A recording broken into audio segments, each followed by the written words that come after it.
Okay, I think that we have everything under control today, and we went live 2 minutes earlier than I thought. Okay, let me get everything finalized and set up here for the rest of the people. I call you guys the rest of the people. Just more fun that way. Hello, everyone. Welcome back. My goodness. Hello, everyone. Welcome back to our. Hello, everyone. Welcome back to another episode of DK Live, where today we're going to be doing something just a little bit different. Now, today is a kind of topics with me type video where I talk about back to school norms for the people that at least I've taken tips off of and myself.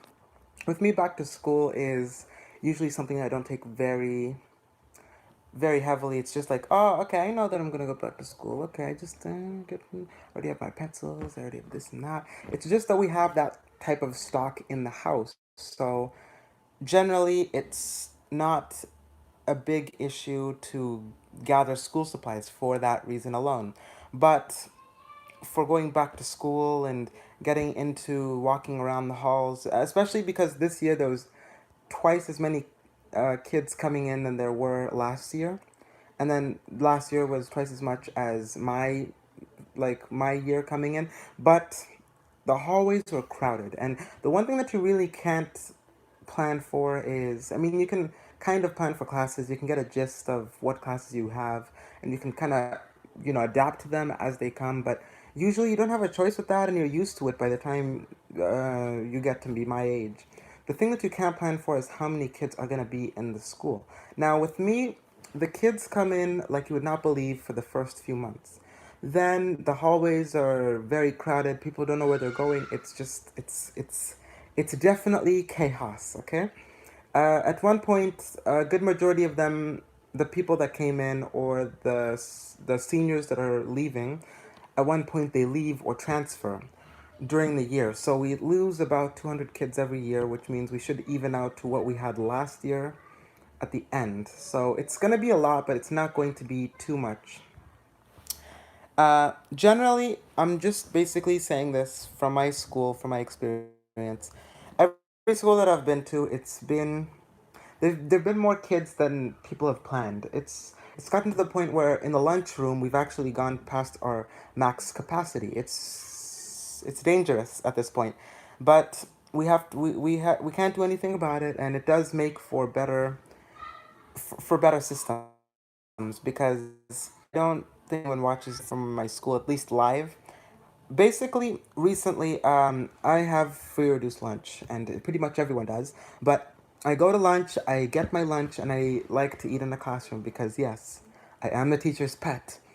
But generally, I eat in one classroom in particular, the library, or not usually in the hallway or disrupting other classes, but people have been known to leave campus or disrupt other classrooms. And I'm not one of those people, but no, especially with the lunchroom this year, there were no tables to sit at. The security wouldn't let me pass the door, and the door for the classroom I needed to go to is right outside. It was outside and across the hall. It was very short distance, like I'd say what 20 inches from the exit that he was pushing people away from. But I was smart, okay? I used my brains. So we have two sets of stairs. We have one that takes you from the bottom floor of one side of the school, or the short L long hallway. Okay, our school starts with an L, so we have the long L side and a short L side. I was on the short L side for the lunchroom, and there's three main stairs around the building for each L. The L to get to the L on the first floor, you have to go past outside the corridor area and go to the long L's hallway. The long L's hallway is where the most people are, the stairway. You have to go up, and that's where you'll find one of the elevators. There's about two or three, if I'm not right. But there are a few hallways, and one of the hallways and the base of the L, the little place right in between the two places of the L, is another hallway with stairs. It's very complicated. There's four stairs, but two of them are in that like meeting spot for the L's. The L on the long hallway are separate, but they are both go outside at one point. So you have to be outside at one point or towards outside. It's very complicated, but I was going to the stairs. There was a line of stairs in the lunchroom itself and a line of stairs across the hallway from out in the exit of the bathroom. Now, the bathroom is downstairs, so I'd have to go upstairs and go a little across the hall and go down the short hallways stairway. Now, if I go down the short hallway stairway, I can't go all the way down because my class is right there. The security officer was right a few inches away, probably handling a bunch of kids that probably didn't know where they were going. Now, I snuckfully went up the lunchroom stairs and went back down the corridor, the short hallway stairs. Going to the short hallway's classroom area, which you had to go outside to get back in first. So it took a while. I've done it for 2 days in a row now. Pretty soon they'll probably be more relaxed on the rules because there's a lot of kids and stuff like that. But pretty much for security they made at least me with my food go up the hallway then back down, and it's not because I didn't want to eat in the lunchroom. That's one of the points, but the point I didn't want to eat in the lunchroom is because there's no seats at all. People were literally sitting in the corner of the lunchroom at one point on the floor. We didn't have enough chairs to service all those people. So people had to leave the lunchroom so we could have open seats. And I wanted to be one of those people who left the lunchroom so that people can have open seats to eat with. Now, I don't know why they would restrict us from being in the building within lunchtime. I do know that it's because of disruption. Some people do disrupt. But there's a lot of kids in the lunchroom, and there's only 2 lunches to do that for. And we've already gone over a maximum capacity, like I said before. So generally, it wasn't the best idea to have all the kids in the lunchroom when there's an option to take them out and then maybe into the library, which they don't allow food anymore in, and the some of the classrooms that do allow food and people to go in. Now, that was very complicated, but that was just the only struggle that I had. A lot of people in the hallway, but being in that school for 3 years, I've known how to maneuver my way around that hallway. It's not easy, but I do get to class on time if I'm in the hallway by the time the bell rings. So, yeah. Anyway, I was asked to shout some people out. We have a. Actually, let me take a look at that very quick. Okay. We have a Maynor and a Roger from my old school. One is from my new school. The one that I'm in now, it's not new anymore, but it's the school that I currently go to. They asked me to shout them out because I don't really know why. They just told me to, but I made a policy that I shout you guys out no matter what because you guys are the most influential part of me making my YouTube videos. Speaking of YouTube videos, I also wanted to briefly talk about the weekly sneak peek for this week. Now, you guys know on social media specifically, have these little I post random stuff like art and let's say I don't post what I'm eating or post every single day, but I try to post what I do with my siblings, what I'm gonna be posting on YouTube soon, all that stuff. You guys already know if you guys are following me. It is in the description below of all my YouTube channels. Go and follow. So channels, not channels, videos. So generally, what I like to do is have a weekly sneak peek. It's kind of like a series, but it's not. I don't want to make it a series because I don't want social media to. Okay, YouTube is social media, but I don't want my actual social media to reflect that I have to do it. I mean, I kind of have to because I'm a business now, I'm an entrepreneur, but I post random stuff on there. And if you guys watched my post from about 2 hours ago, I posted my siblings, fighting and driving the car that they recently got. It's a green Power Rangers car, I think. I'm not very big with those references, but all I know is that they enjoy riding it, and Divya, at least, she enjoys it somewhat. And that's going to reflect what my episode for Okidoke is going to be this week.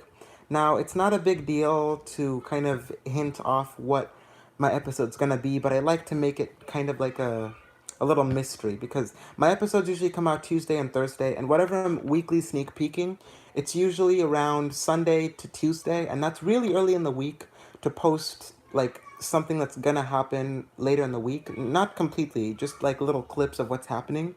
So I want you guys to kind of be engaged and comment and be a part of it, even if you guys aren't going to YouTube, which is why I started the weekly sneak peek series anyway, about 2 years ago. Well, about a year and a half ago. So please stay engaged. Please try your best. I did my first Instagram video and my first full YouTube video on Facebook a few weeks ago to the results and the scammers that I have been dealing with. It's not email scammers. I deal with those all the time, but it's Instagram scammers. Now those are more personal because they give you a sense of hopelessness. They get into your account, they start spamming other people to do this, then you feel bad, and then you get comments and this and that. Then out of nowhere, sometimes you just get random people that are scammers, by the way.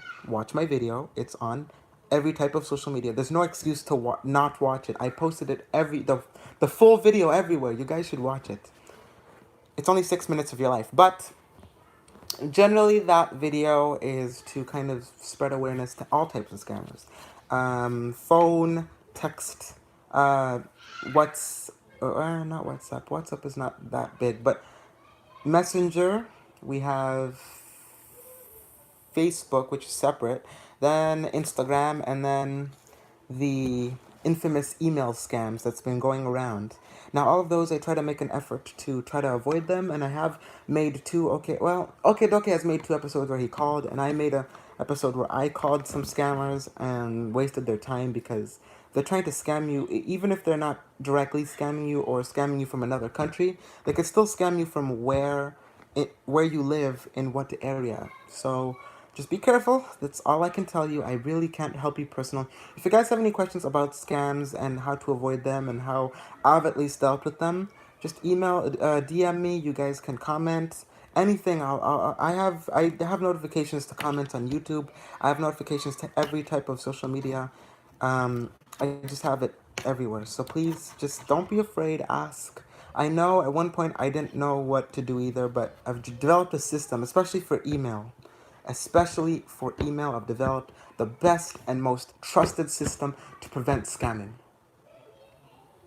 And I can say that with pride. But with that, I'm gonna end off today's episode. There weren't many viewers today. I wanted to shout out some people that did join. We have a Katie Brooke that joined. We have a Terrence Powell that joined for a little bit. Then we have a Raphael Gattal that joined and liked on Facebook. So please, please continue to support me. I know it's kind of like a running gag with me to tell you guys, but generally, I want you guys to know that I do appreciate what you guys do, and I'll see you guys later. Bye bye. Okay? Let me end off everything here. One I used African comedy.